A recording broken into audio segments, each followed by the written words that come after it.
Table online class.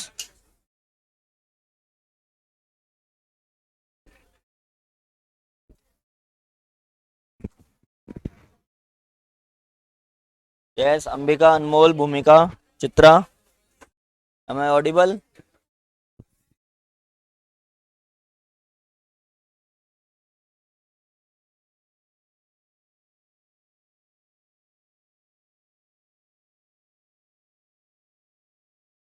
Okay now, first of all एक मुझे list चाहिए। हाँ, कोई भी एक बच्चा खड़ा हो जाओ जो फर्स्ट डे से इस बैच में आ रहा है। हाँ बेटा बस। हाँ बस बस बेटा, स्टार्टिंग में सबसे पहले कौन सा चैप्टर पढ़ाया था? Bills of exchange. अच्छा ठीक है, रुक जाओ। हाँ, रेज योर हैंड्स जिन्होंने बिल्स ऑफ एक्सचेंज नहीं पढ़ा, जो बिल्स ऑफ एक्सचेंज की क्लासेस में नहीं आए थे। पक्का?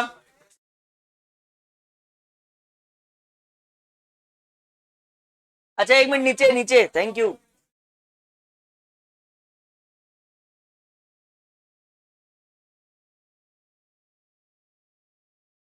स्टार्टिंग में थे ना, स्टार्टिंग से हो ना आप?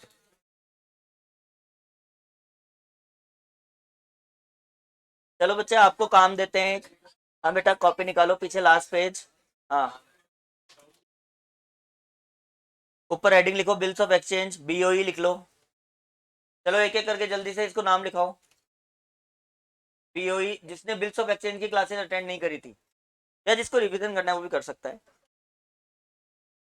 Consolidated class on Sunday. हाँ, अकाउंट्स की भी होगी।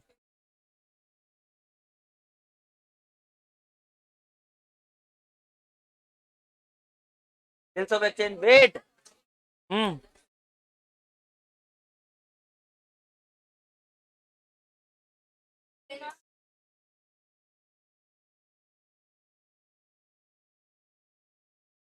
लाइन वाइज चलो बेटा, लाइन वाइज।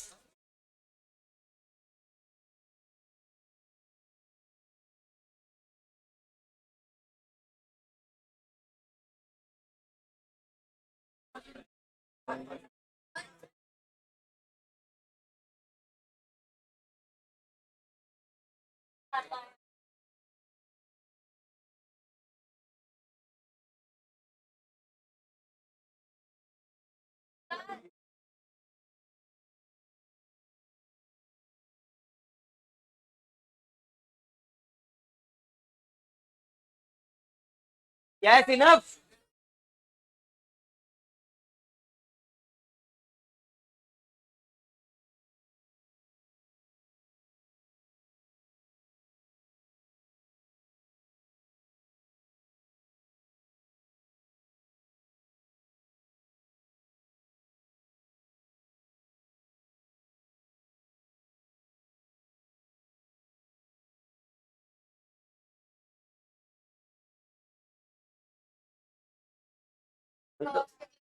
गूगल खोलना है।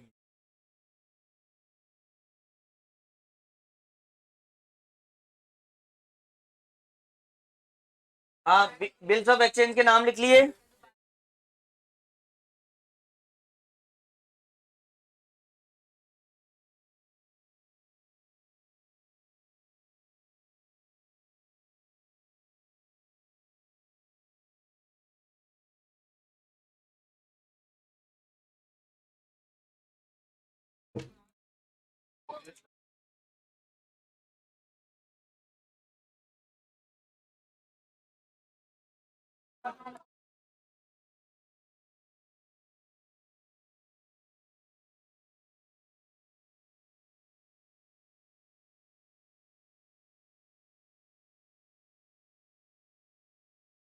आराम से आराम से।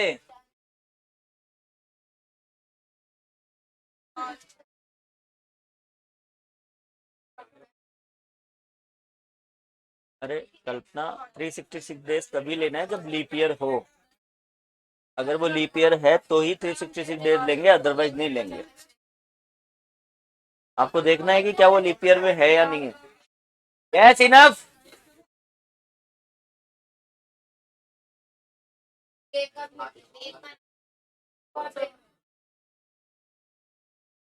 जिन्होंने एक्चुअल में बिल्स ऑफ एक्सचेंज की क्लास नहीं अटेंड करी थी उनके नाम है क्या है?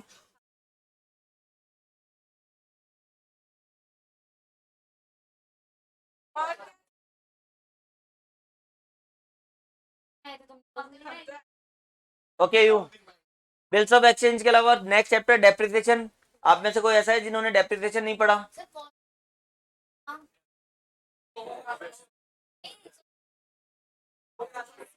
वो तो बाद में था। डेप्रिसिएशन अच्छा देखो SOGRA नहीं, वो मुझे एक आइडिया लेना है कि कितने बच्चों ने कौन कौन सी क्लासेस अटेंड नहीं करी। जिन्होंने sale of goods on return और अप्रूवल बेसिस की क्लास अटेंड नहीं करी,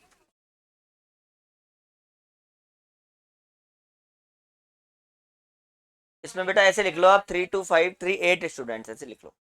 टोटल 8 स्टूडेंट है ना। हाँ उसके बाद डेप्रिसिएशन, डेप्रिसिएशन की क्लासेस अटेंड नहीं करी आपने? उसके बाद से आए हो आप? उसके पहले आए ही नहीं थे?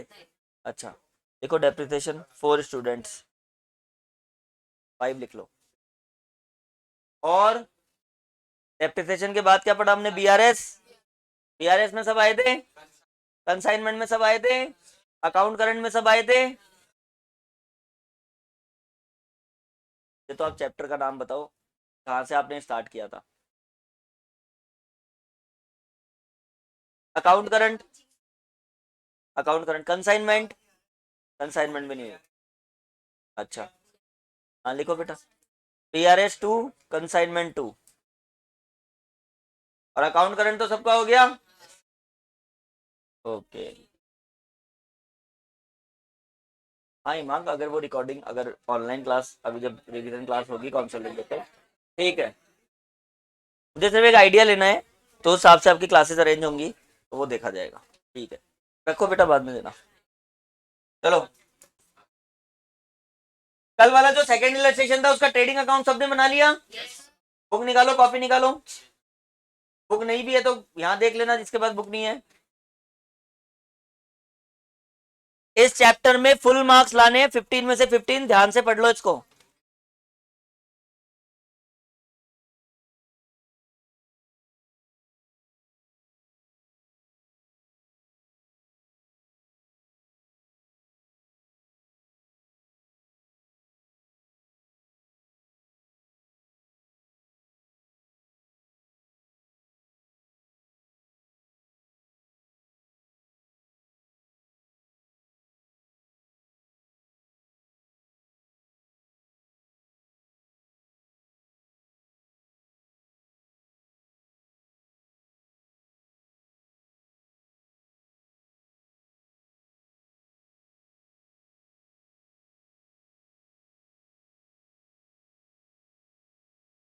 अब जिसको ये लगता है कि फाइनल अकाउंट्स उनको बहुत अच्छे से आते हैं दे कैन प्लीज लीव, तो कोई जरूरत नहीं है यहाँ बैठने की।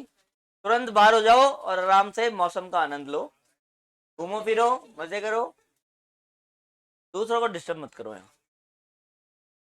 ओके नाउ जो हमने कल सेकंड क्वेश्चन किया था उसकी छोटी सी जर्नल एंट्रीज देखते हैं। तो उसकी जर्नल एंट्रीज आपको कैसे करनी है, pay attention.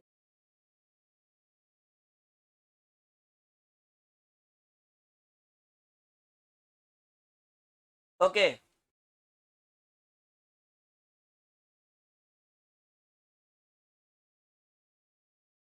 Goods withdrawn for personal use की जर्नल एंट्री बताओ। Drawings account debit to purchase. Loss by fire की एंट्री बताओ। Loss by fire to purchase, इसका मतलब अपार्ट फ्रॉम सेल्स अगर गुड्स कहीं भी जा रहे हैं हर बार परचेज क्रेडिट हो रहा है। क्या क्रेडिट हो रहा है? तो देखो परचेज रिटर्न की entry, return outward account debit to purchase, किस चीज की एंट्री है? परचेज रिटर्न की। और सेल्स रिटर्न की एंट्री, सेल्स क्रेडिट होता है, सेल्स रिटर्न होगा तो सेल्स क्या हो जाएगा? Sales account debit to return inward. अब आपको क्या करना है, अपने ट्रेडिंग अकाउंट का लेजर से जर्नल बनाना है। देखो ट्रेडिंग अकाउंट में सेल्स कौन सी साइड है, तो इसकी जर्नल ट्रेडिंग अकाउंट के अकॉर्डिंग जर्नल क्या बनेगी? Sales account debit to trading account. कोई प्रॉब्लम? अब very simple, trading account debit, अब डेबिट में जितनी भी चीजें हैं उनको trading account debit to to to to carriage inward, transfer of balance in opening inventory purchase and wages account to trading account. Clear है ना? एंट्री इजी है। अच्छा, क्लोजिंग इन्वेंट्री क्रेडिट साइड में, क्लोजिंग इन्वेंट्री क्रेडिट साइड में, तो closing inventory account debit to trading account 2 lakh, कोई problem? फिर last में अपन ने trading account to gross profit, trading account to, और फिर gross profit to profit and loss. अपन लास्ट में लिखते हैं टू ग्रॉस प्रॉफिट, तो trading account to gross profit होगा, और लास्ट में ग्रॉस प्रॉफिट किस में ट्रांसफर करना है? Profit and loss account. आपको पता है प्रॉफिट एंड लॉस अकाउंट में ग्रॉस प्रॉफिट कौन सी साइड लिखते हैं? Credit side. तो बाय ग्रॉस प्रॉफिट, तो इसकी लेजर क्या बन रही है? By gross profit. इजी है नहीं? यहां तक आ गया सबको?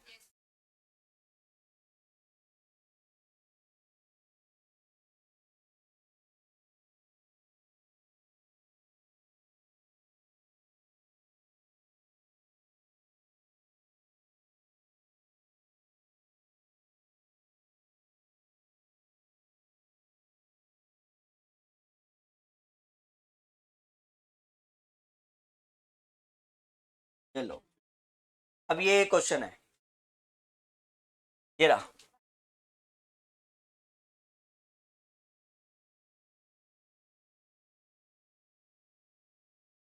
अभी आपको कुछ लिखना नहीं है, एक छोटा सा क्वेश्चन अपन ऐसे कर लेते हैं, उसके बाद अपन एक क्वेश्चन करेंगे जिसमें तीनों चीजें बनानी है। ये क्या है?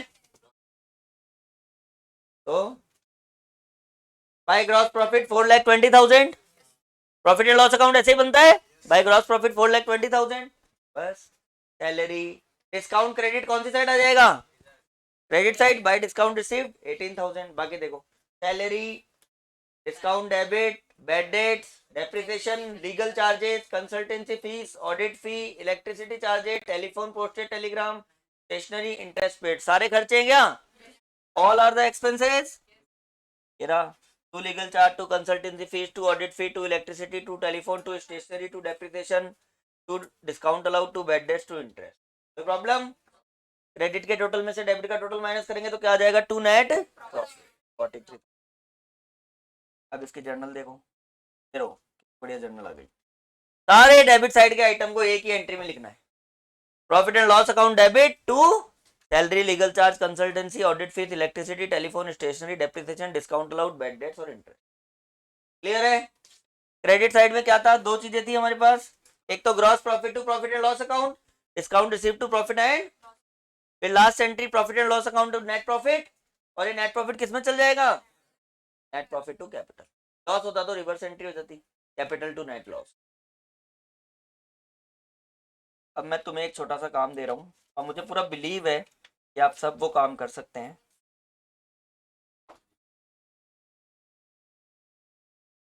फिर मैं आपको एडजस्टमेंट्स पढ़ाऊंगा।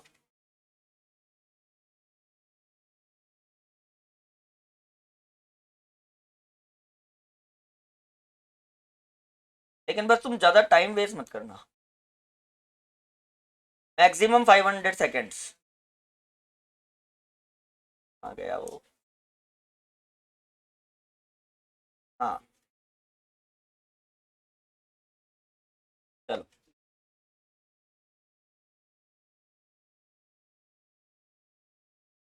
तीनों, तीनों बनाने हैं। हाँ बिल्कुल। ये रहा क्वेश्चन, ट्रायल बैलेंस है, ट्रायल बैलेंस है, trading, profit and loss account, balance sheet, तीनों चीजें बनानी है। स्टार्ट हो जाओ।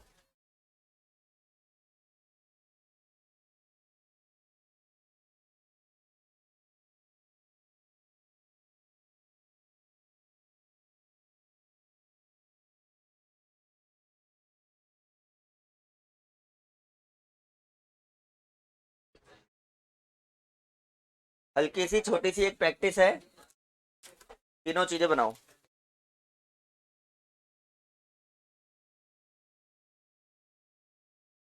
और कितना ऊपर करूं? फिर वो आएगा नहीं। नहीं बेटा, खाली अकाउंट बनाने हैं, trading, P and L, balance sheet.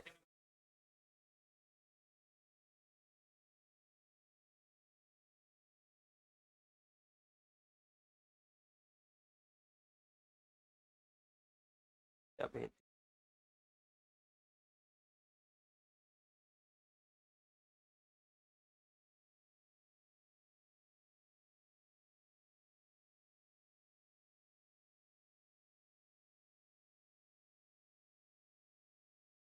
हैं?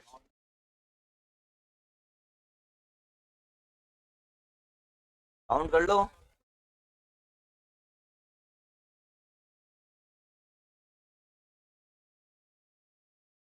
गुड्स जो है, गुड्स हमने इतने खरीदे, ये हमारे पास गुड्स आए, इतने के पहले थे हमारे पास, अब इतने हमारे खर्चे हो गए। अब हमें जब हिसाब लगाना है तो ये दोनों हमारी इनकम साइड है कि भाई हमने इतने के गुड्स खरीद लिए तो उसका पैसा चला गया। अब उसमें से कितने बच गए, कितने तो सेल कर दिए और कितने बच गए। आपने 5 लाख के गुड्स खरीदे, कोई खर्चा नहीं है, ये हो रहा है कि 4 लाख की तो सेल हो गई और 2.5 लाख के गुड्स बच गए। अब बताओ प्रॉफिट कितना हुआ। और 2,50,000 के गुड्स अपने पास बच गए, खरीदे थे 5 लाख के। एक नॉर्मल कैलकुलेशन बताओ, सेल 4 लाख की हुई, 4 लाख की सेल करने के बाद भी 2.5 लाख के गुड्स बच गए। मतलब हमारी जो गुड्स की टोटल वैल्यू हो रही है वो 6.5 लाख हो रही है, जबकि हमने खरीदा कितने में था, 1.5 लाख का प्रॉफिट हुआ नहीं हुआ। हाँ, जो क्लोजिंग स्टॉक है वो बच गया हमारे पास, अगले साल वो ओपनिंग स्टॉक हो जाएगा। नॉमिनल अकाउंट की तरह ट्रीट हो। हाँ, नॉमिनल अकाउंट डेबिट और एक्सपेंस का अपना क्लोजिंग स्टॉक है, ये प्रॉफिट टाइप हो गया। अगले साल वही ओपनिंग स्टॉक हो जाएगा, इसको हम यूज करेंगे।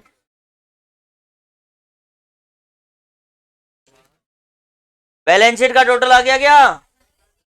अच्छा ठीक है, करो करो। हाँ बेटा एकदम सही है।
सेल्स रिटर्न परचेज रिटर्न तो है ही नहीं।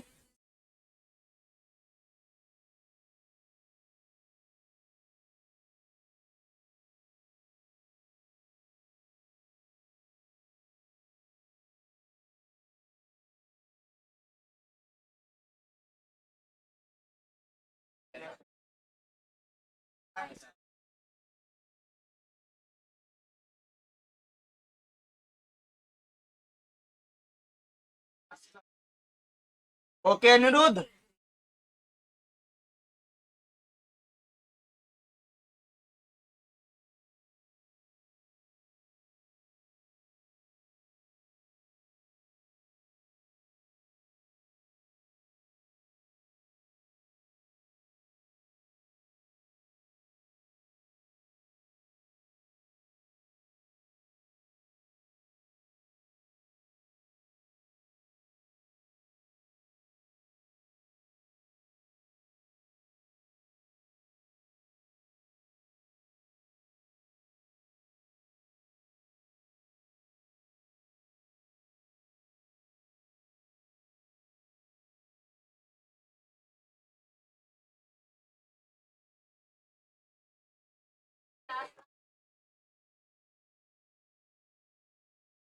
नेट प्रॉफिट कितना निकला?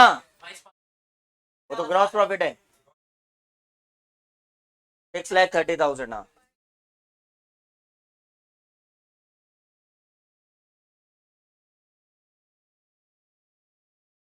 क्या हुआ?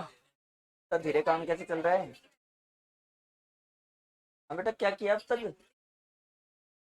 जल्दी जल्दी करो।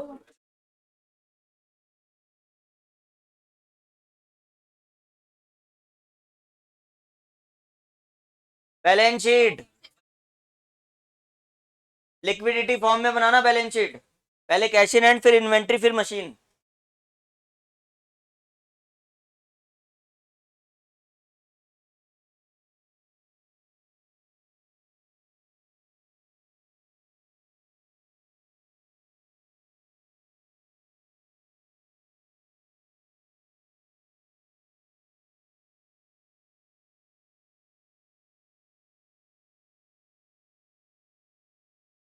$6,30,000 छोटा सा क्वेश्चन है।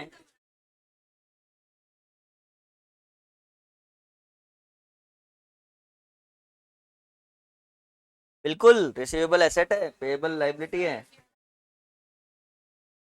हाँ क्लोजिंग इन्वेंट्री आएगी, एक इसमें ट्रेड रिसीवेबल आएगा। सही है बस।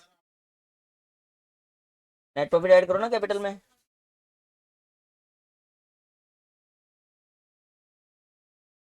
बाहर दिया हुआ है सिर्फ बैलेंस शीट में आएगी, ट्रेडिंग अकाउंट में नहीं आएगी। अंदर दिया हुआ है तो दोनों जगह, मतलब बाहर दिया हुआ है तो दोनों जगह आएगी, बैलेंस शीट में भी और ट्रेडिंग अकाउंट में भी। अंदर दिया है तो खाली बैलेंस शीट में आएगी। आपका बैलेंस शीट आ गई क्या?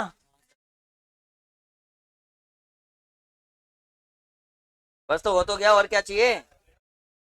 क्लोजिंग इन्वेंट्री, क्लोजिंग इन्वेंट्री भी तो एसेट है। हाँ बेटा, हो गया क्या?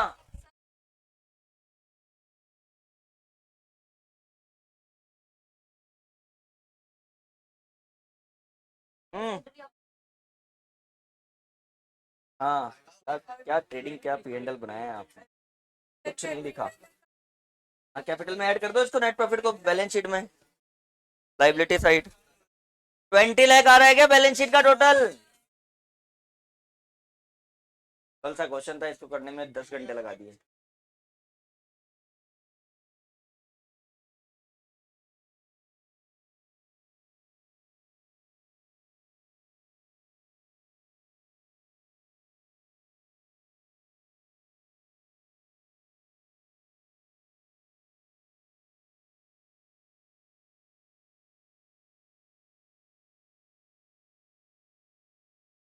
No no no, Yashvardhan, discount received will be at the credit side of profit and loss account. Income है वो अपनी। ट्रेडिंग अकाउंट में परचेज से रिलेटेड एक्सपेंस आते हैं, इनकम नहीं आती। चलो नेक्स्ट। हो गया ना सबका?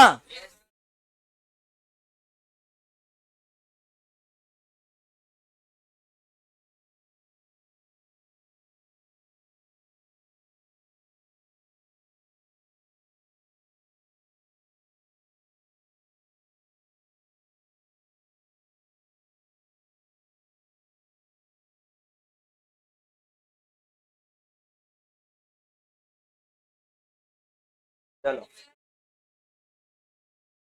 हम्म। हाँ बैलेंस शीट में दिखाओ asset side.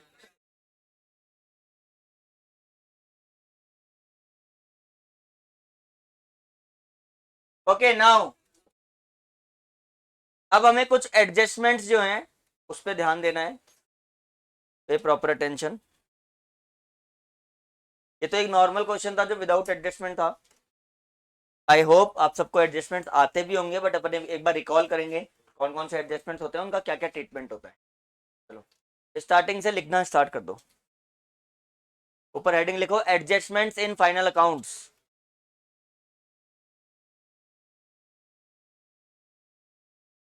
Adjustments in final accounts.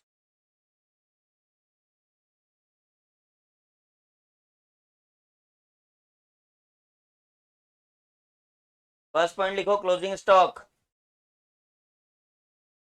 अच्छा एक मिनट एक मिनट, एक थोड़ा सा मीनिंग लिखो, पहले लिखो meaning.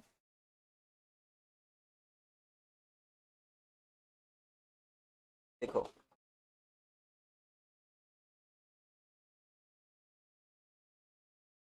all the transactions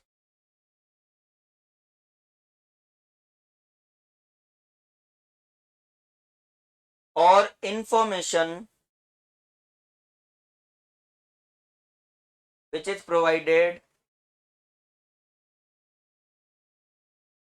outside trial balance, which is provided outside trial balance, which is provided outside trial balance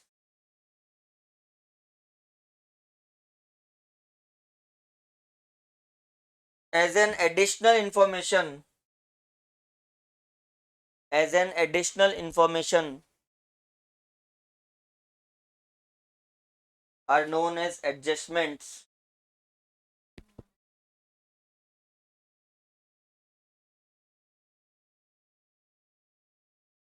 And it is a general rule, and it is a general rule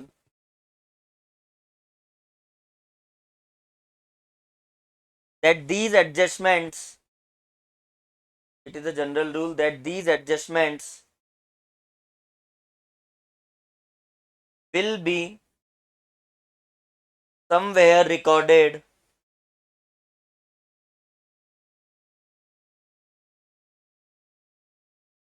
at least twice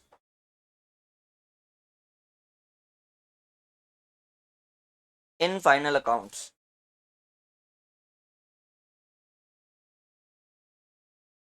तो पहले basic बात क्या समझनी है, बाहर trial balance के बाहर जितनी भी इंफॉर्मेशन होती है वो क्या होती है, एडजस्टमेंट्स होती हैं। और अगर कोई भी इंफॉर्मेशन ट्रायल बैलेंस के बाहर है वो कम से कम फाइनल अकाउंट्स में कितनी बार शो होगी, 2 बार। जैसे अभी अपन ने एक करा था क्लोजिंग इन्वेंट्री, ट्रेडिंग अकाउंट के क्रेडिट साइड, बैलेंस शीट के एसेट साइड।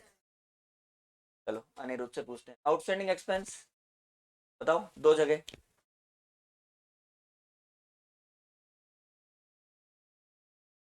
इधर होगा प्रॉफिट एंड लॉस अकाउंट या ट्रेडिंग अकाउंट, दोनों के डेबिट में एक्सपेंस में ऐड होगा और बैलेंस शीट में लाइबिलिटी से। कितने एडजस्टमेंट, डेप्रिसिएशन बताओ,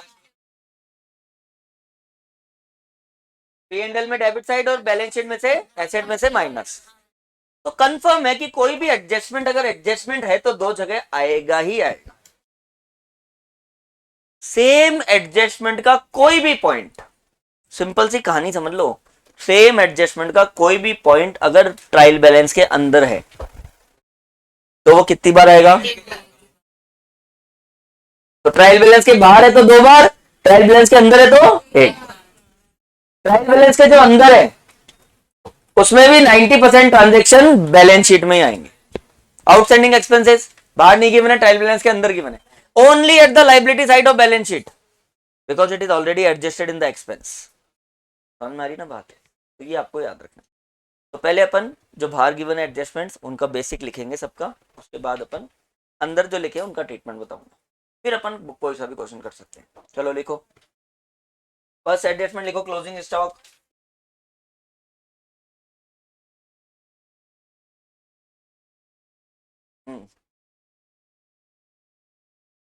का तो ट्रीटमेंट सबको पता ही है, डैश लगा के लिख लो। Credit side of trading account, credit side of trading account closing stock, credit side of trading account and asset side of balance sheet.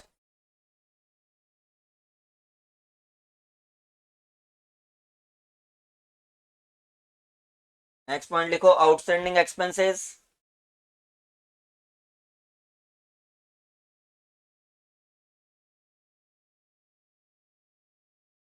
Outstanding expenses का मीनिंग लिखवाऊं, 100% एग्री हो ना कि नहीं लिखवाना, सबको पता है, all those expenses which are not yet paid और due but yet not paid. चलो अकाउंटिंग ट्रीटमेंट लिखो, it will be added, it will be added in the related expense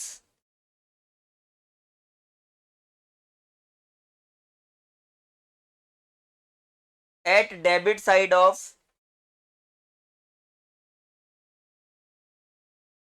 either trading or profit and loss account।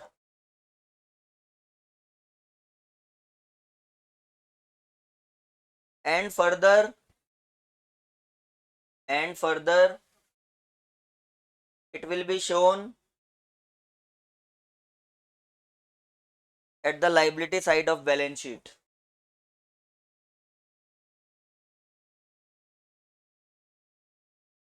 At liability side of balance sheet.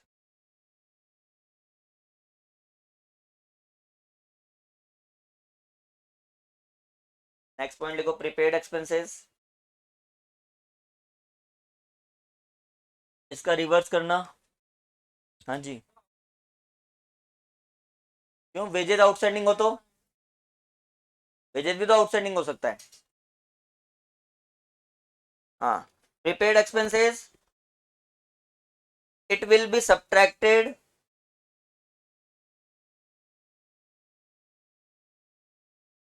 in the related expense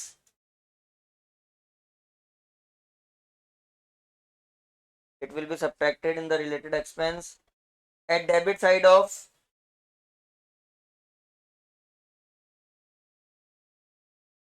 मतलब ना Yashvardhan, wages outstanding, wages है, freight है, कुछ भी ऐसी चीज जो outstanding है। वेजेस आउटस्टैंडिंग होता है तो ट्रेडिंग अकाउंट में आता है ना वेजेस, आउटस्टैंडिंग भी वेजेस ट्रेडिंग में आएगा। हाँ, it will be subtracted in the related expense at debit side of either trading or profit and loss account, either trading or profit and loss account,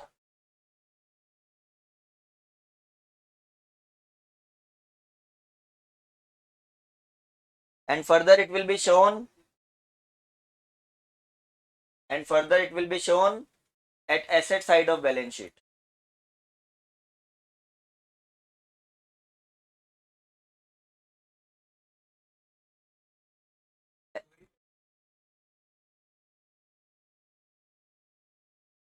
outstanding expense liability में, prepaid expense asset में। Next लिखो,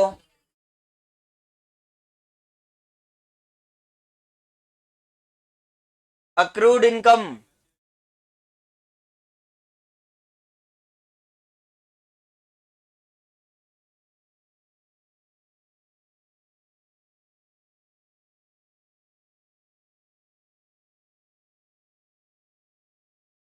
इधर you, यहां लिखा to salary 5,000 less prepaid 1,000, लेकिन ये show कौन सी तरफ हो रहा है? Debit side. हाँ, नेक्स्ट, अक्रूड इनकम कौन सी होती है बताओ? Income which is earn but not received. देखो, it will be added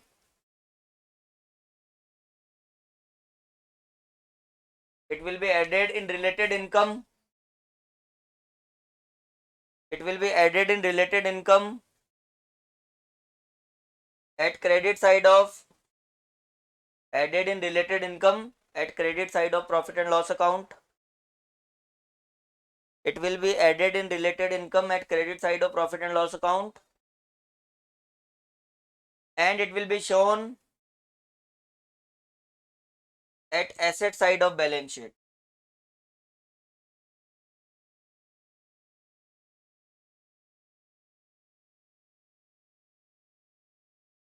Asset side of balance sheet.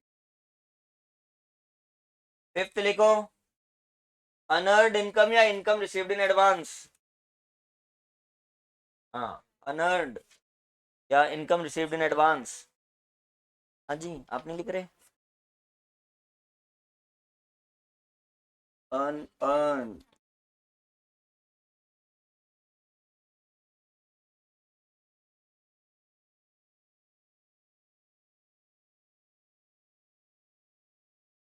देखो, it will be subtracted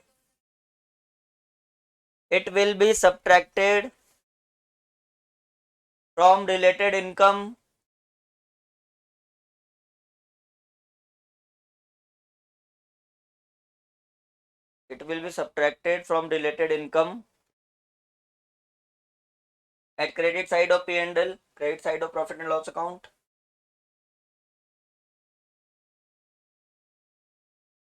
Will be subtracted from related income at credit side of profit and loss account, or further it will be shown at liability side of balance sheet.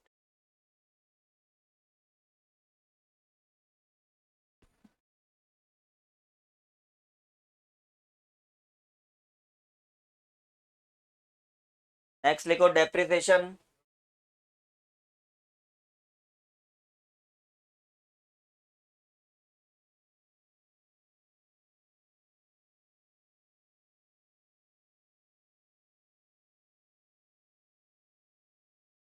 Income तो बेटा credit side ही लिखते हैं ना अपन, income को credit side में से तो minus करना है। ये लिखा bye interest less income received, interest received in advance, तो शो तो क्रेडिट साइड ही करना है ना। नेक्स्ट डेप्रिसिएशन, देखो it is an expense, it is an expense, तो it will be shown at debit side of profit and loss account, so it will be shown at debit side of profit and loss account।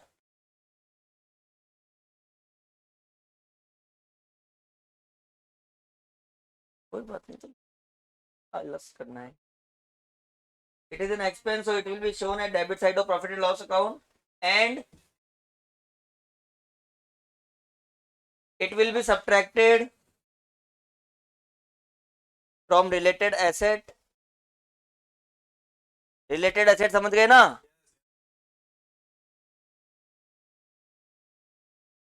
दिखाना है बस, plus minus क्या करेगा, तो नीचे plus ही है। हाँ हाँ, ट्रेडिंग अकाउंट में नहीं आएगा। और further it will be subtracted from related asset in balance sheet. Related मतलब फर्नीचर है तो फर्नीचर, बिल्डिंग है तो बिल्डिंग, मशीन है तो मशीन। क्लियर है ना ये? Subtracted from related asset in balance sheet. Okay, अब सुनो, अब सबसे इंपॉर्टेंट है, आप नीचे नंबर लगाओ, सेवेंथ, 6 हो गए ना, 7 नंबर लिखो।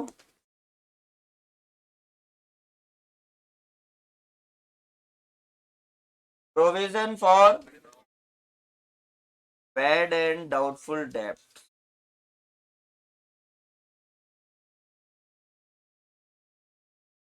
8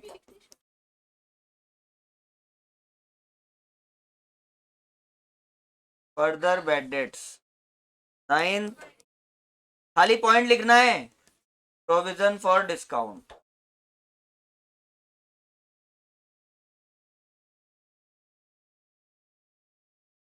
provision for bad and doubtful debt 7 point, खाली पॉइंट लिखो। 8 further bad debts. 9 provision for discount on debtors डेप्ट। फिर लिखो provision for discount on debtors. 7th 8 9 point लिख लिया ना?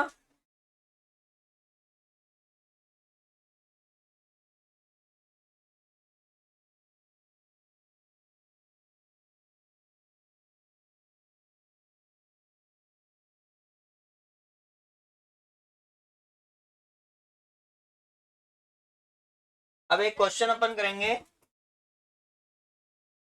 पहले आपको क्वेश्चन लिखना है फिर उसका आंसर मैं कराऊंगा। पहले क्वेश्चन लिखो ऐसे, क्या है?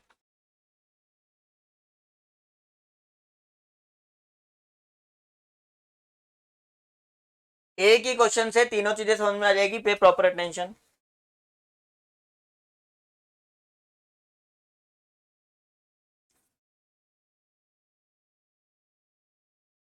लिखते जाओ।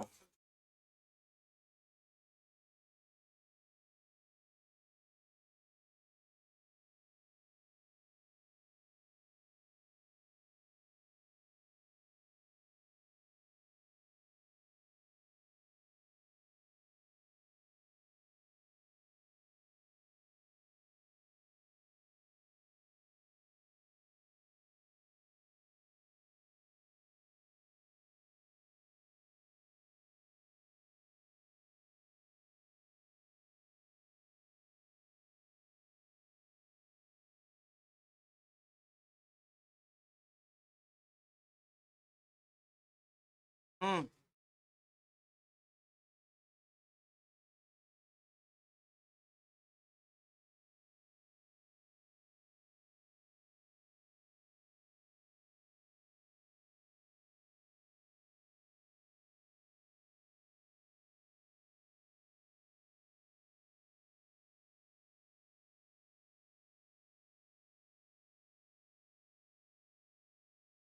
नहीं, रिकॉर्डेड।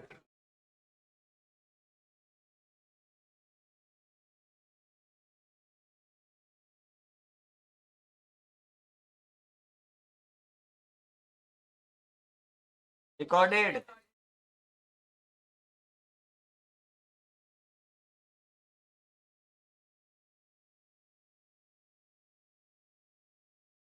एक ट्रायल बैलेंस गिवन है और उसके नीचे एडिशनल इंफॉर्मेशन गिवन है। Further bad debts recorded 2000, provision for doubtful debts to be made 5% on debtors, provision for doubtful debts to be made 5% on debtors.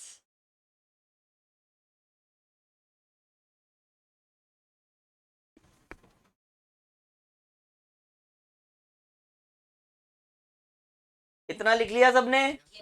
उसके नीचे एक और पॉइंट लिखो।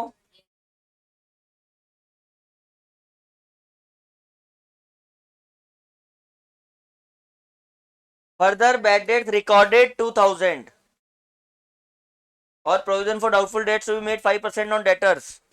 उसके आगे लिखो एक और, provision for discount on debtors, point C है ना।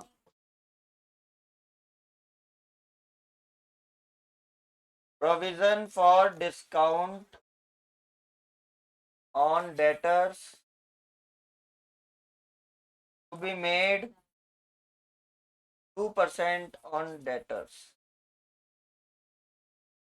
Provision for discount on debtors to be made 2% on debtors. Question लिख लिया?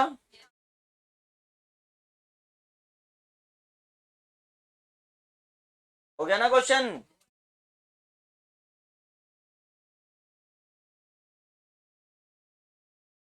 Provision for discount on debtors to be made 2% on debtors.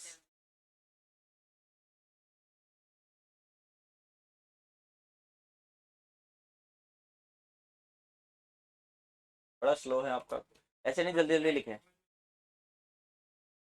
Provision for discount on debtors to be made 2% on debtors. Provision for discount on debtors to be made 2% on debtors.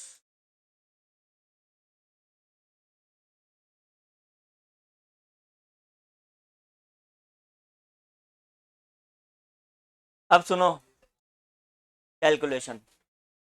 एक तो हम इसको show करेंगे किसमें,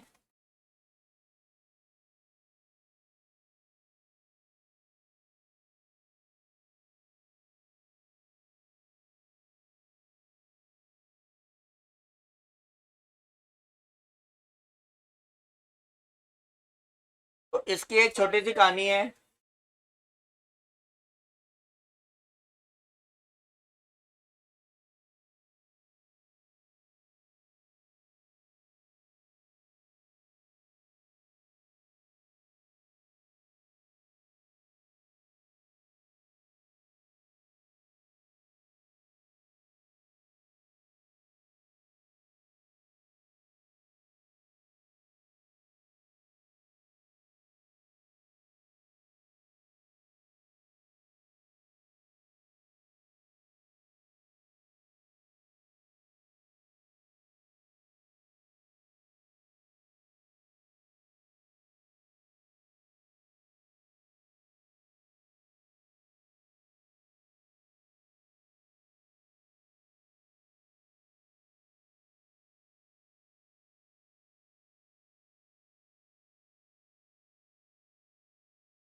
okay now,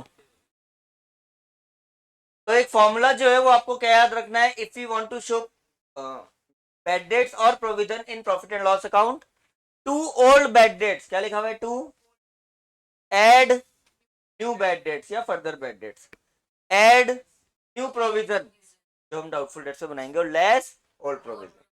अब सुनो, जो information trial balance के अंदर है वो ओल्ड इंफॉर्मेशन है। कौन सी इंफॉर्मेशन है? तो बैड डेट्स भी कौन सा हुआ, वो ओल्ड, और प्रोविजन भी कौन सा, ओल्ड। और जो एडिशनल इंफॉर्मेशन में इंफॉर्मेशन है वो कौन सी इंफॉर्मेशन है, न्यू। इसका मतलब ओल्ड बैड डेट्स कितने हुए और ओल्ड प्रोविजन कितना हुआ, ओल्ड बैड डेट्स 3000 और ओल्ड प्रोविजन 2700। बोलो किसी को कोई problem? Old bad debt 3000, old provision 2700, add new bad debts. अब देखो क्वेश्चन की फर्स्ट लाइन क्या है, फर्दर बैड डेट्स रिकॉर्डेड 2000, ये लो एड न्यू बैड डेट्स। तो यहाँ तक हमारा टोटल हो गया 5000। बोलो कोई प्रॉब्लम? ओल्ड बैड डेट्स में न्यू बैड डेट्स ऐड कर दिए हमने, जो कि क्वेश्चन में गिवन है। Add new provision. अब देखो प्रोविजन फॉर डाउटफुल डेट्स हमें कैसे निकालने हैं। तो जो हमारे डेटर्स हैं उसमें से जो न्यू बैड डेट्स है that you have to deduct.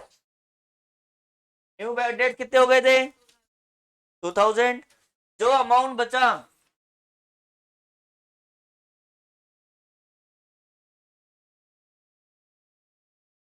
4150, क्या हो गया 41।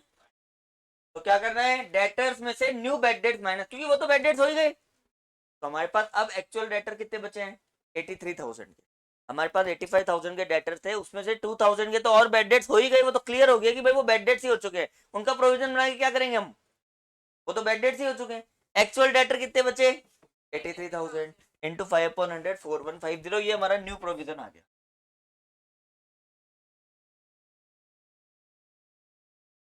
और इसमें से लेस करेंगे तो फाइनल अमाउंट आपको प्रॉफिट एंड लॉस अकाउंट के डेबिट साइड दिखाना है।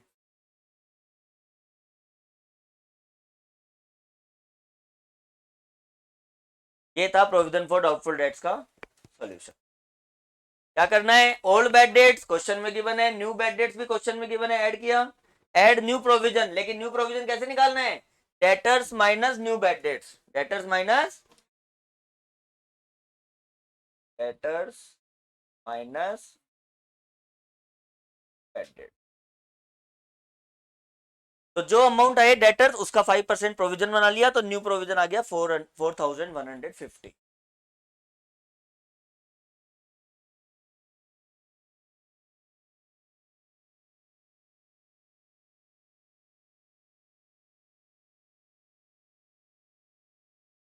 डेटर्स में से प्रोविजन क्यों माइनस होगा? बैड डेट्स माइनस होते हैं प्रोविजन में से।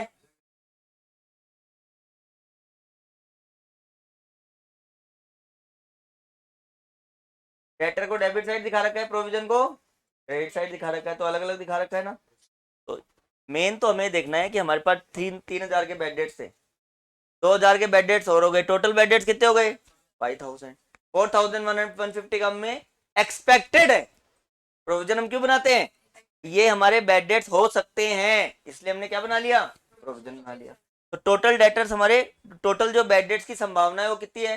9150। देखो ये तो ऑलरेडी बैड डेट्स हो गया, ये भी बैड डेट्स हो गया, इतने के एक्सपेक्टेड है, तो टोटल जो लॉस हो रहा है वो कितना हो रहा है? 9150। उसके लिए हमारा प्रोटेक्शन क्या है? 2700, जो हमने पहले से प्रोविजन बना रखा है। एक्चुअल लॉस कितने का हो सकता है? 6450। क्लियर है? तो ये था provision. Why new provision is subtracted from bad debts. New provision कहाँ सब्ट्रैक्टेड हुआ है? तो ऐड हुआ है, ऐड न्यू प्रोविजन है।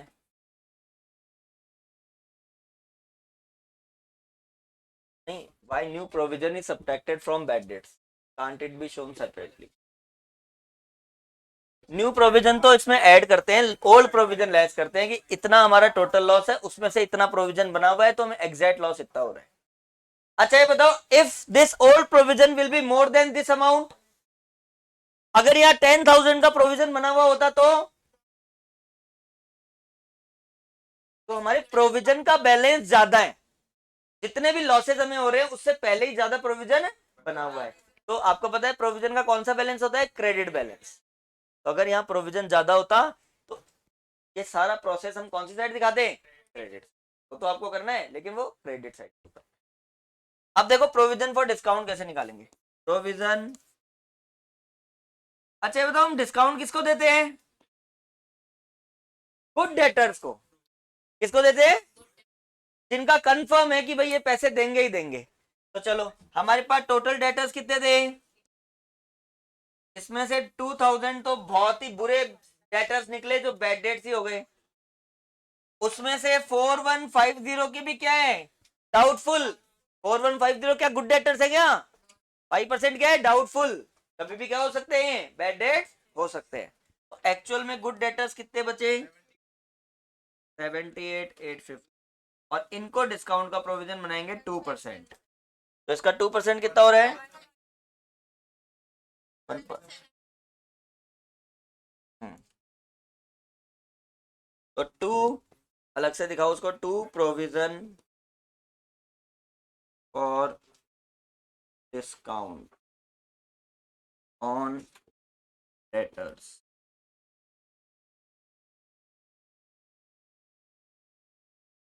ये इसका प्रॉफिट एंड लॉस अकाउंट में टोटल ट्रीटमेंट है। तो प्रोविजन फॉर डिस्काउंट कैसे निकालेंगे? Debtors minus new bad dates minus new provision. Debtors minus new bad dates minus new provision, जो आया उसका 2%। तो गुड डेटर्स निकल जाएंगे। क्या निकल जाएंगे? Good debtors. टोटल डेटर 85 थे, 2000 का बैड डेट्स माइनस कर दिया, 4150 का न्यू प्रोविजन माइनस कर दिया, 78,850, इसका 2% 1577। क्लियर है ना ये सबको? तो ये आ गया प्रोविजन फॉर डिस्काउंट।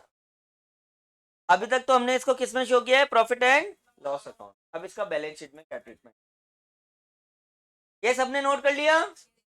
क्लियर है ना सबको? ये बात स्पेशली याद रखना बस।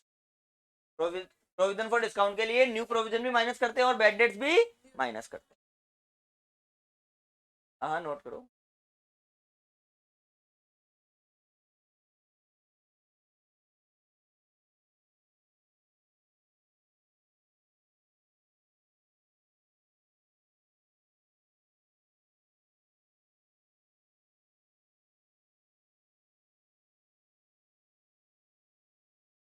सेपरेटली किस चीज? बैड डेट से या प्रॉफिट एंड लॉस अकाउंट में अलग से? सोचो कोई बैड डेट्स वेड डेट्स कुछ नहीं है, खाली हमने 5% डेटर्स का प्रोविजन बनाया है। तो लिख देंगे 2 provision for doubtful date 5% debtors का। ये तो जब old bad debts new bad dates old provision new provision ये हो तब हमें ये एडजस्टमेंट करना है। सीधा लिखा हुआ है क्वेश्चन में। अच्छा ये बताओ, क्वेश्चन में ना तो ओल्ड बैड डेट्स है ना न्यू बैड डेट्स है ना ओल्ड प्रोविजन है, सीधा लिखा हुआ है डेटर्स का 5% प्रोविजन बनाओ। सीधा लिख देंगे यहाँ 2 provision for doubtful dates, debtors का कितना? 5%। क्लियर है ना? सीधा 2 प्रोविजन लिख लेंगे। ये सारा झमेला तो तब करना है जब old bad date new bad date old provision ये सब हो। यहां तक क्लियर है ना? अब इसकी बैलेंस शीट देखो।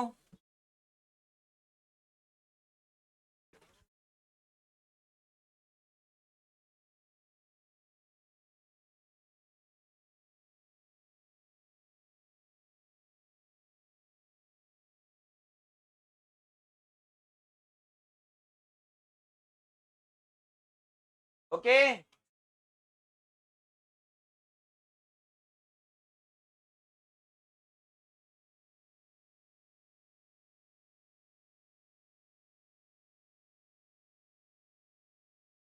लास्ट में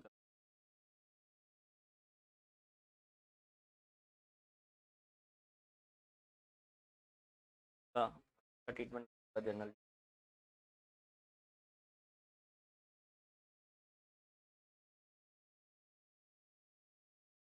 कितना बच गया?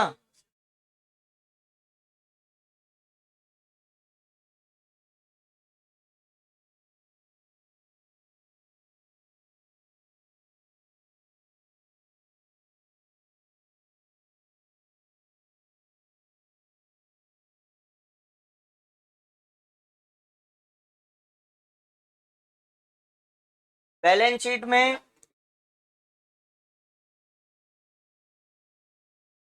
यस एसेट साइड क्या है? डेटर्स कितने? All the things which are new, new new minus करना है। क्या माइनस करना है? हाँ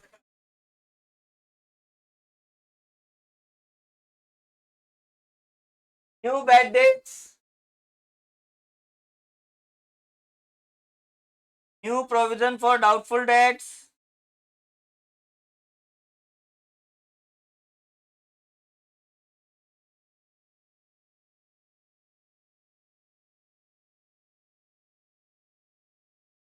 और प्रोविजन फॉर डिस्काउंट। बिकॉज जो एडजस्टमेंट है वो क्या है? जो ट्रायल बैलेंस के बाहर इंफॉर्मेशन है, और वो क्या है? न्यू न्यू न्यू माइनस करना है। 85,000 के डेटर्स, 2,000 के बैड डेट्स, 4150 का न्यू प्रोविजन, 1577 का प्रोविजन फॉर डिस्काउंट। और नहीं करना, बस यही करना।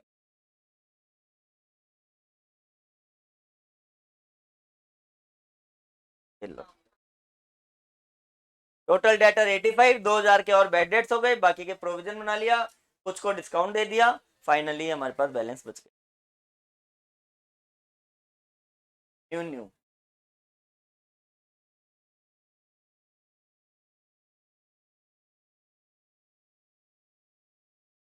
यहां तक की कहानी क्लियर है ना?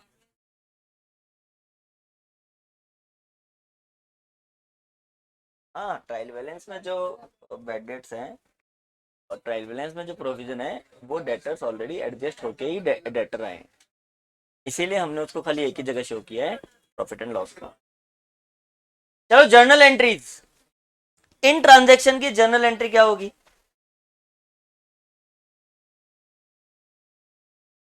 जो बैड डेट्स और जो provision profit and loss account में वो तो ऑलरेडी एडजस्ट हो चुके हैं, जो नया प्रोविजन बनाया है, नया बैड डेट्स कराया, उसकी एंट्री लिखो। हाँ, इसी के नीचे लिख लो ना, इसी की जर्नल। अपन ये क्वेश्चन कर रहे हैं ना, इसको पूरा कंप्लीट करेंगे। हाँ बेटा, जर्नल चलो लिखो। बैड डेट्स की जर्नल एंट्री क्या होती है? दो एंट्री होती है, bad debts to debtor, profit and loss account to bad debts. देखो, bad debts account debit to debtors, new bad debts, bad debts account debit to debtors, new bad debts का amount 2,000, और फिर profit and loss account debit to bad debts. हाँ, profit and loss account debit to bad debts 2,000, जब हम उसको P&L से charge करेंगे। ये एंट्री क्लियर है? अब प्रोविजन की एंट्री, पहले डेटर्स वाली, provision for doubtful debts to debtors. देखो नेक्स्ट, वही सेम दो एंट्री करनी है, बैड डेट्स की जगह प्रोविजन फॉर डाउटफुल डेट्स लिख लेना। हाँ, तीनों की कर सकते हो। Provision for doubtful debts to debtors,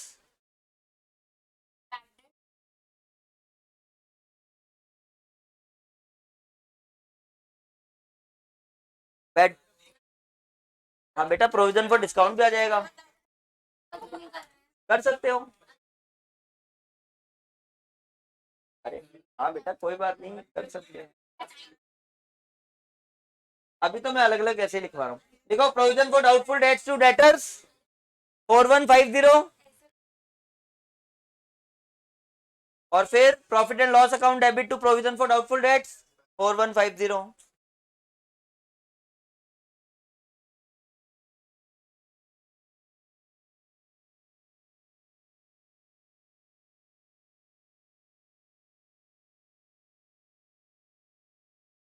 P&L account debit to provision for doubtful debts, और सेम दो एंट्री इसकी भी करो, प्रोविजन फॉर डिस्काउंट की, सेम, खाली नाम चेंज हो जाएगा, provision for discount to debtors Yashvardhan. पूरे क्वेश्चन हमारे पास पहले बैड डेट थे 3,000, और पहले का प्रोविजन था, ओल्ड प्रोविजन कितना था इसमें? 2,700। पहले के जो 3,000 के डेटर्स थे, चलो कौन बताएगा इसका आंसर पहले? If there is already A provision for debtors 2,700, want the new bad date charge from provision for doubtful dates?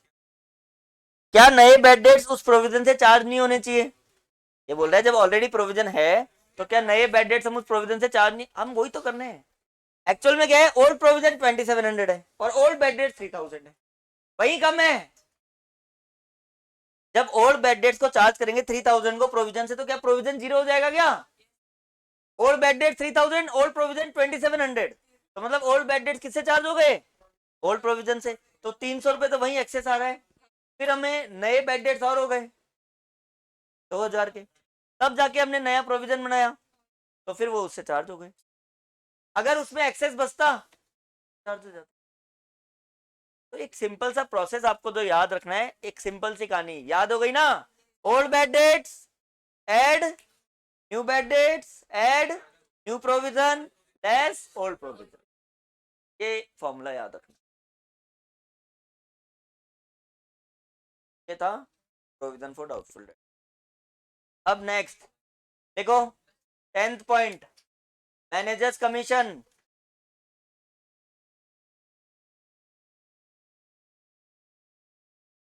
Managers commission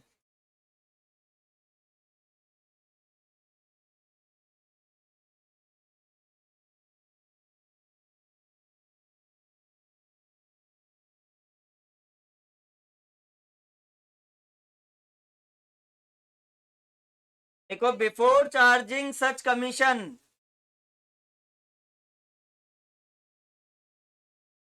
पढ़ा है ना आपने? बिफोर चार्जिंग, यहाँ वही एंट्री होगी सेम जो पहले करी थी, provision for discount on debtors to debtors के बाद profit and loss account debit to provision for discount. Before charging, तो क्या क्या होगा इसका formula? Net profit normal percentage, क्या निकालना है? नॉर्मल जैसे परसेंटेज निकालना है। और आफ्टर चार्जिंग सच कमीशन,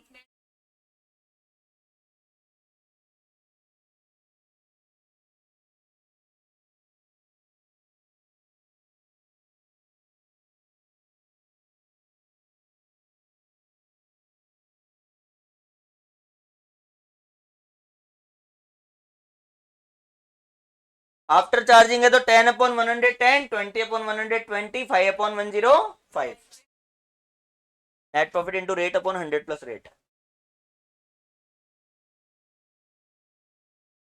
क्या लग रहा था लास्ट? कितनी इनोवेटिव राइटिंग है,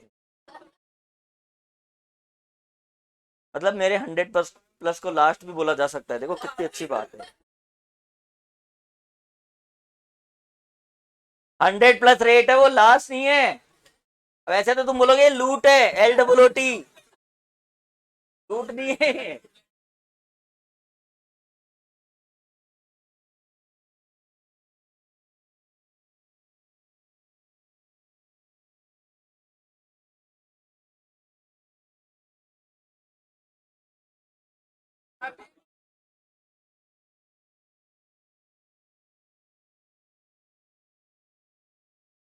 100 प्लस रेट सबको समझ में आ गया ना? लूट रेट। चलो, ये तो इजी सबको आता है। अच्छा, अब गुड्स वाले एडजस्टमेंट अपन ने ऑलरेडी डिस्कस कर लिए थे। Drawings withdrawn for personal use, goods withdrawn for personal use, drawings to purchase, loss by fire to purchase, loss by theft to purchase, charity to purchase, advertisement to purchase, ये सारी entry सबको पता ही है purchase वाली, ठीक है। उसके अलावा और कौन से एडजस्टमेंट होते हैं? Sale of goods on return approval, उसकी 2 एंट्री सबको याद है। सेल की रिटर्न एंट्री, अगर 31 मार्च तक सेल अप्रूव नहीं हुई है तो रिटर्न एंट्री क्या होगी? Sales account debit to trade receivables और inventory with customer to trading account, एक ही एंट्री थी। उसके अलावा और तो सारे एडजस्टमेंट हो गए। चलो, अब अपन एक दो छोटे मोटे क्वेश्चंस करेंगे, पे अटेंशन, इंश्योरेंस की भी आएगी।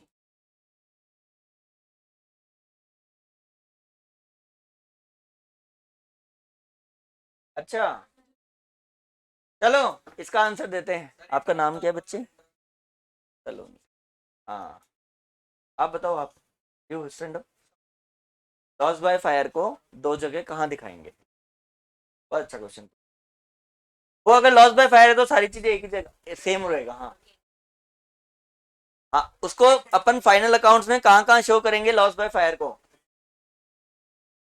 ट्रेडिंग में कहा, परचेज में से माइनस, गुड्स चले गए ना, परचेज में से, और एक प्रॉफिट एंड लॉस अकाउंट के डेबिट साइड, जितने भी गुड्स हैं सबका एडजस्टमेंट सेम होगा, खाली एक ड्राइंग्स परचेज में से माइनस और बैलेंस शीट में कैपिटल में से, आपको पता है ना ड्राइंग्स कैपिटल में से माइनस होती है, खाली ड्राइंग। चलो सिट डाउन।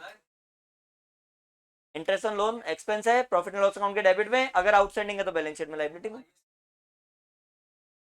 आ भी सकता है, आए तो क्या दिक्कत है। इंटरेस्ट ऑन कैपिटल फर्म के लिए खर्चा है, पी&एल के डेबिट में, बैलेंस शीट में कैपिटल में प्लस, आईओडी पी&एल के क्रेडिट में, बैलेंस शीट में ड्राइंग्स में plus, eventually it will be deducted from capital, drawings में प्लस तो वो कैपिटल में से माइनस,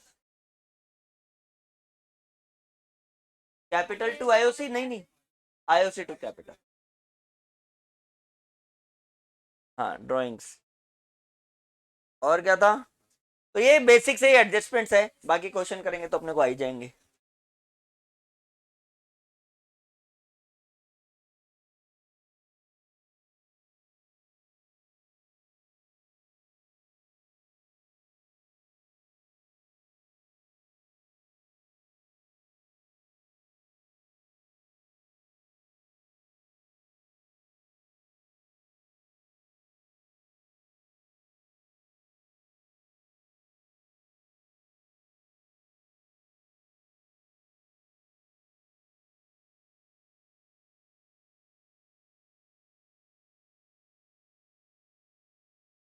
पहले मैं आपको क्लोजिंग एंट्री, एक ओपनिंग एंट्री करवा देता हूँ।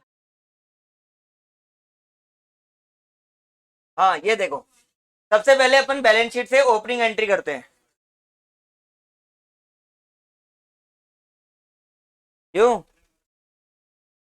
ओपनिंग एंट्री, एंट्री पता है क्या होती है नॉर्मली बैलेंस शीट की, assets account debit to liabilities, क्या एंट्री होगी, एसेट्स अकाउंट डेबिट टू, इसका मतलब cash in hand account debit, cash at bank account, trade receivables account, closing inventory account, machinery and equipment account to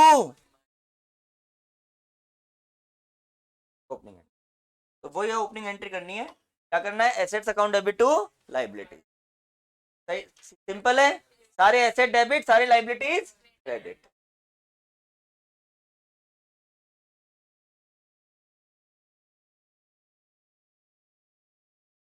कौन सा आ गया, चलो अब एक क्वेश्चन देखो,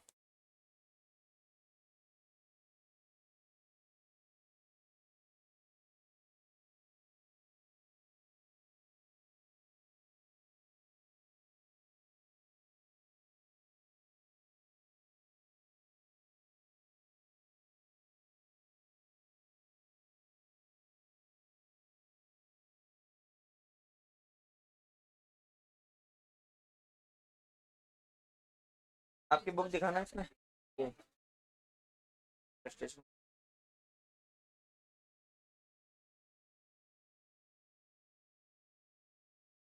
जिसके बाद बुक है वो 7th इलस्ट्रेशन निकालो,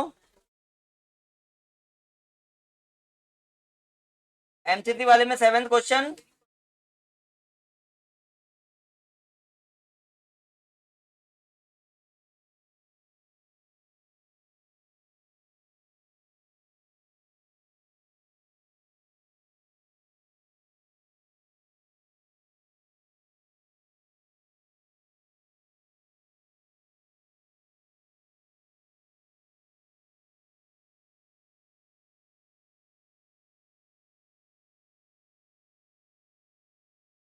देखो एक ये 7th क्वेश्चन है Anirudh, trade payable 15 lakh, expenses payable 1,50,000, capital 50 lakh, एक बैलेंस शीट गिवन है, plant and machinery 30 lakh, furniture fixture, trade receivable, cash at bank, inventory. उसके बाद क्या लिखा हुआ है, during 2019-20 his profit and loss account revealed a net profit of 18,30,000, net profit कितना given है, 18 लाख, लेकिन इस प्रॉफिट में कुछ गड़बड़ है, और क्या गड़बड़ है देखो, ये सब तो इंक्लूड हो गए आफ्टर फॉलोइंग एडजस्टमेंट, बट आगे क्या लिखा हुआ है, but while preparing the profit and loss account he had forgotten to provide outstanding expenses कितने का, और prepared expenses तो क्या जो ऊपर प्रॉफिट गिवन था वो करेक्ट प्रॉफिट है क्या? उस प्रॉफिट को करेक्ट करना है नहीं करना? चलो पहले अपन इसी पे फोकस करेंगे, ये जो लिखा। सिर्फ ये दो एडजस्टमेंट है जो प्रॉफिट एंड लॉस अकाउंट में नहीं हुए हैं। 1,80,000 का आउटस्टैंडिंग। अच्छा अब चलो सब बताओ, outstanding expense profit and loss account के कौन से साइड आता है? और प्रीपेड एक्सपेंस, चलो ठीक है, वेरी गुड। प्रीपेड एक्सपेंस वैसे तो डेबिट में आता है, डेबिट में रिलेटेड एक्सपेंस में माइनस, लेकिन अगर कोई एक्सपेंस ही नहीं हो सीधा प्रीपेड एक्सपेंस दिखाना हो तो कौन सी साइड हो जाएगा? वो क्रेडिट साइड। अब देखो उसका,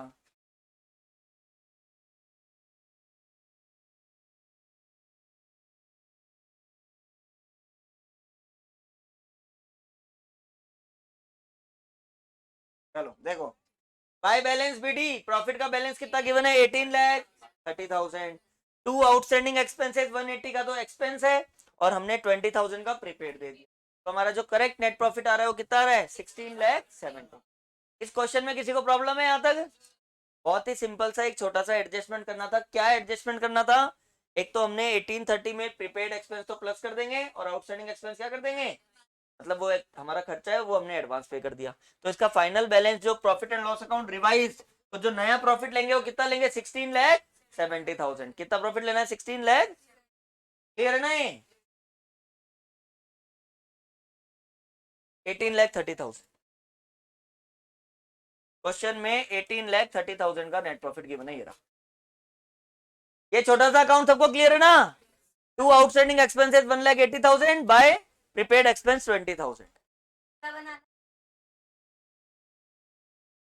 दिखाना है ना बेटा, बना के दिखाना है सॉल्यूशन। हाँ, बाय बैलेंस बीडी, नहीं नहीं नहीं। अब सुनो, अब ये देखो क्या इन्फॉर्मेशन है।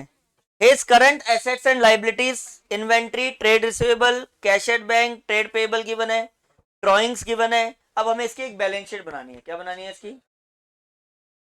अब बार बार पढ़नी चाहिए, तो आपके पास तो है ही, ले लो। चलो बुक है सबके पास? चलो देखो, इसमें 7th क्वेश्चन में देखो, liquidity approach cash at bank कितना गिवन है? क्वेश्चन में देखना है आपको। 10,35,000 गिवन है क्या? ट्रेड रिसीवेबल्स, ऊपर ऊपर देखो, ट्रेड रिसीवेबल 20 लाख, और इसमें पॉइंट नंबर सी पढ़ना। पॉइंट नंबर सी क्या है? Provision for doubtful debt to be made 5% on debtor लिखा हुआ है ना? अच्छा ये बताओ, ये हमने प्रॉफिट एंड लॉस अकाउंट में क्यों शो नहीं करा? ये प्रोविजन फॉर डाउटफुल डेट हम यहाँ शो कर रहे हैं, प्रॉफिट एंड लॉस अकाउंट में शो क्यों नहीं करा? क्योंकि इसमें ये लिखा हुआ था, हाँ हाँ, क्योंकि उसमें लिखा हुआ था कि ये सारे एडजस्टमेंट ऑलरेडी क्या हो चुके हैं? ऑलरेडी हो चुके हैं। आंसर,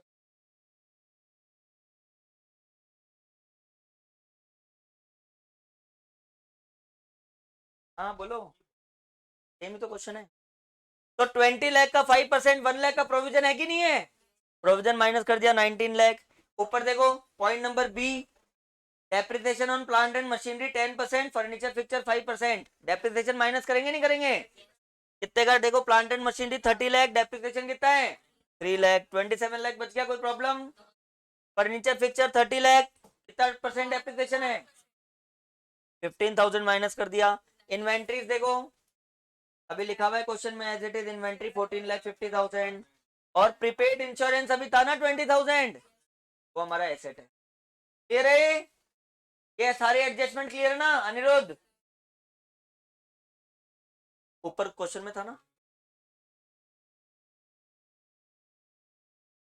मेरा, जो हमने पी एंड एल में एडजस्टमेंट किया था अभी।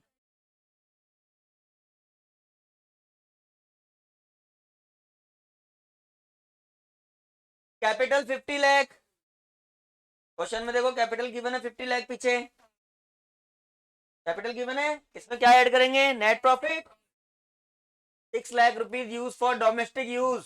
ड्रॉइंग्स है क्या वो? ड्रॉइंग्स माइनस, आउटस्टैंडिंग एक्सपेंसेस 1,80,000 का एडजस्टमेंट था कि नहीं था, और एक ट्रेड पेबल गिवन है देखो 11,40,000, तो ये हमारी एक बैलेंस शीट क्लियर है।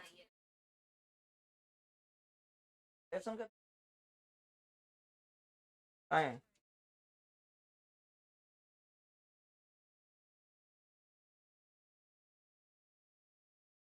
ये तो रेंट रिसीव्ड फ्रॉम प्रॉपर्टी लिखा हुआ है। अरे वाह, ये जो नई बुक है इसके अकॉर्डिंग रेंट रिसीव्ड यही है, इसी को लिखना है, उसको काट दो। चलो भाई सुनो, बहुत अच्छा क्वेश्चन पूछा है, एक लाइन एडिशनली गिवन है और वो कहीं पे भी नहीं आई। Rent received from property let out 3 lakh. Wow,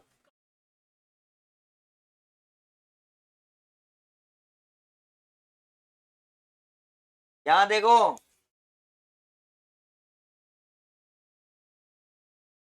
आपको पता है क्या लिखा हुआ था, ये 30 लाख थोड़ी है। हाँ, क्या लिखा हुआ है, रेंट रिसीव्ड।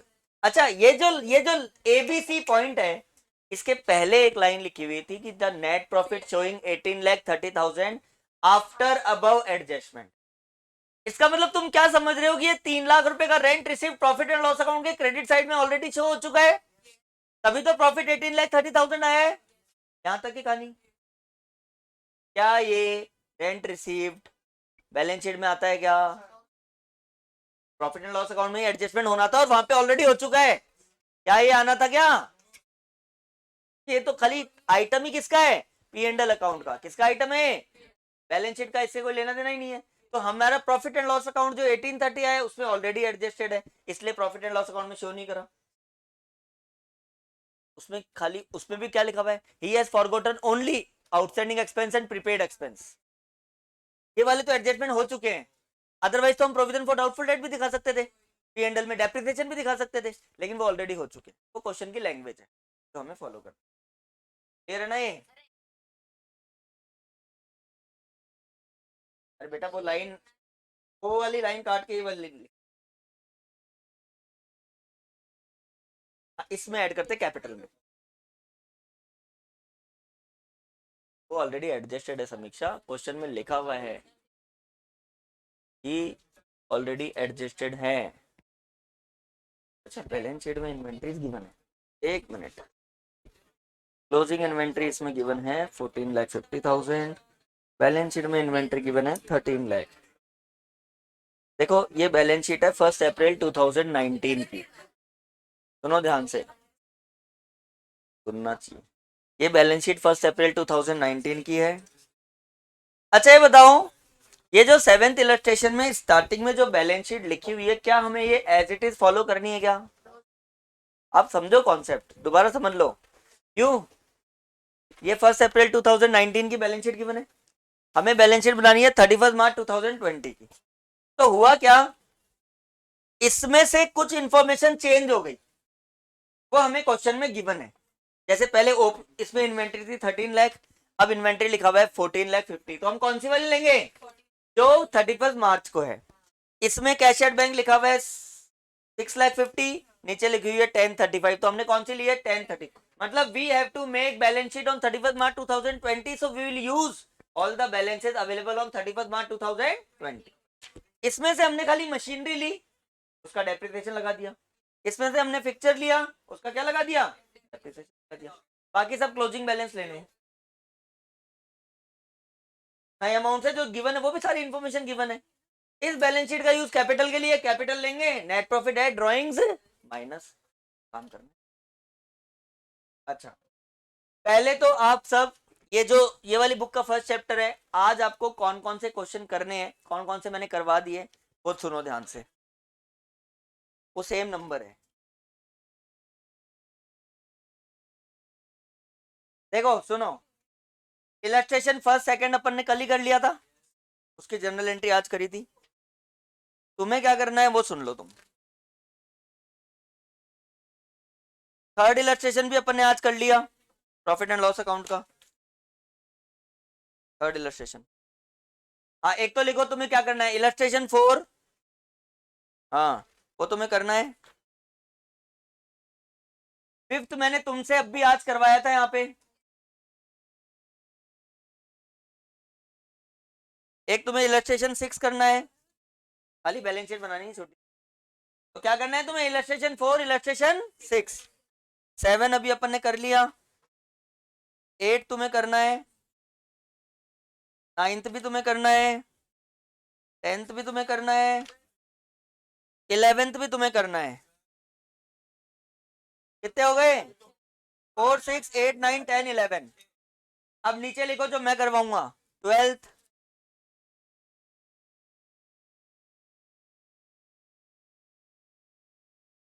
12th तुम्हें मैं करवाऊंगा।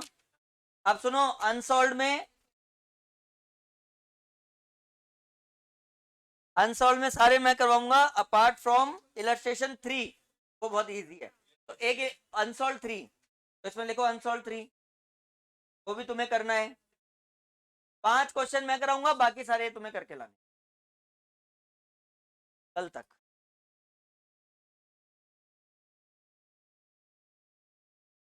अब तुम चाहे 10 दिन में करो, कोई डाउट हो इनमें तो पूछ लेना।